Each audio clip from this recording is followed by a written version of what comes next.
Europeans are obsessed with how Americans identify themselves. If somebody from the United States says that they're an American, Europeans be like, well, actually, you're from the United States of America. America is a continent. Like, shut up, nerd. This was the same thing with Pope Leo. We were saying that he's the first American pope. Everyone's like, well, actually, Pope Francis was the first American pope since he was from South America. Pope Francis didn't identify himself as American. Somebody from Brazil ain't going to Europe and saying, yeah, I'm actually an American. Is it technically true because they're from South America? Yeah, but no one's taking it that serious. Anybody with a brain, because Europeans are so obsessed with intelligence comparing themselves to American, will understand that when somebody says they're American, they're from the United States of America. Get over it. With that said, today we're checking out a video we're going to be reacting to Where is America? Well, listen, I'm not like traditional American reactors on this YouTube where I just bend over backwards for you guys, take all the hits, and have this American guilt. If I think it's stupid, I'm gonna call it out. Let's get into it. America. Yes, I'm that ignorant American that you all hate.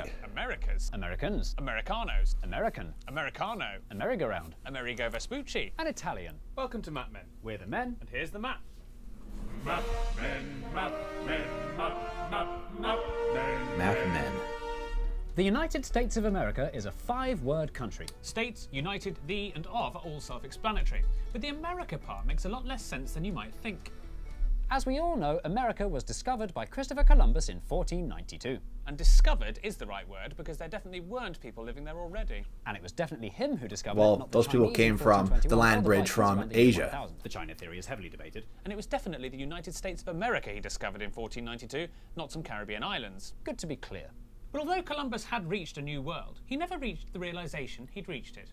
He'd set out in search of an alternative route to the spices of the East Indies and wrongly thought he'd found one. And so he named the Caribbean islands the West Indies because he'd sailed west to find them. Which is weird because if he thought about it and he had actually gone around the world and hit the East Indies, he'd have hit them on the east side, so he probably should have called them the East Indies. So if he had been right, the West Indies would today be on the eastern side of the Indies. Oh, who cares? But Columbus wasn't the only European who'd had a 15th century midlife crisis. Oh, it was European who did it. Sailing west until he'd come to terms with his own mortality.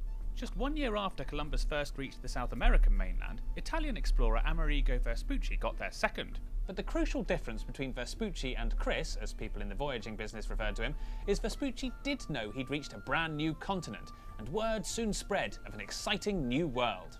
Hear ye, hear ye! There's a brand new continent we knew nothing about until now! Got some confidence doing that. An exciting new vegetable! Mapmakers around the world set to work creating new and up-to-date world maps, each with their own dreadful renderings of the increasingly but still not very discovered continent. One of these mapmakers was a German called Martin Waldseemüller, who in 1507 had all but finished his magnificent new world map. Except for one small detail: what to name the new continent everyone was talking about. He very likely would have named it Columbia, after the widely agreed discoverer of the New World, Columbus. But Amerigo Vespucci had some very clever PR people who were falsifying documents and spreading lies about exactly when he'd reached the New World. And these lies must have reached the ears of Martin Waldseemüller. Listening to the Vespucci Hour on Explorer FM. Amerigo, he got there first. Because he made the fateful decision to label the new continent America, Latin for Amerigo.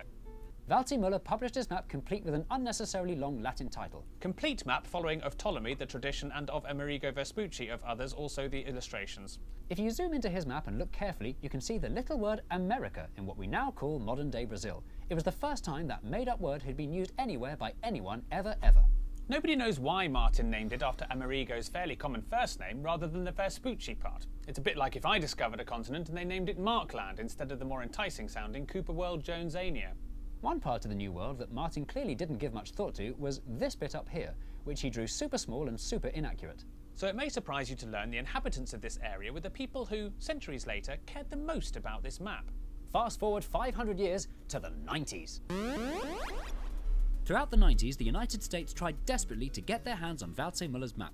Because it contained the first use of the word America, the US considered it to be their birth certificate, not minding that it had actually been given to a different baby since they had no qualms about swapping babies even though they were now grown adults. At the time, Waldseemüller's map was sitting in a drawer in the private collection of Prince Johannes zu Walburg-Wolfegg und Waldsee in Germany.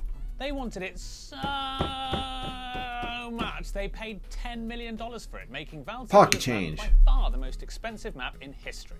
In 2007, the map finally earned its wrongful place on display in the United States Library of Congress. How a library was able to raise $10 million, we can only guess. So how come America got to name itself America? You'd think that writing the Latin word America on Latin America would mean America should describe Latin America. So why is non-Latin USA allowed its A at all? Part of the reason is that they achieved independence before any of the other 34 American countries. In 1776, the 13 colonies that had been known as British America used their rifles to shotgun the name the United States of America. Over time, Then they lost. The United States Americans of America got kicked them shortened out. to just America, which is how the English-speaking world almost exclusively refers to the United States today. And as you might expect, or if you're an American, as you might never have given any thought to, this annoys a lot of people. Oh well. Who does it annoy? First, Latin America. In the Spanish-speaking world, the word America on its own always refers to the entire continent, and never the country, which they call Los Estados Unidos. They even set up a petition demanding Los Estados stop stealing their name and get a new one right now. How'd that With go? 308 signatures, it's surely only a matter of 308. time before America concedes. Second, Canada. Canadians resent the USA arrogantly naming itself Is a after Canadian their gonna ship, say they're American? but not as Be much for as they real. resent being mistaken for Americans by people who can't tell their accents apart and confuse them with people who serve cheese out of a spray can. Third, British people. Couldn't they just keep calling it British America?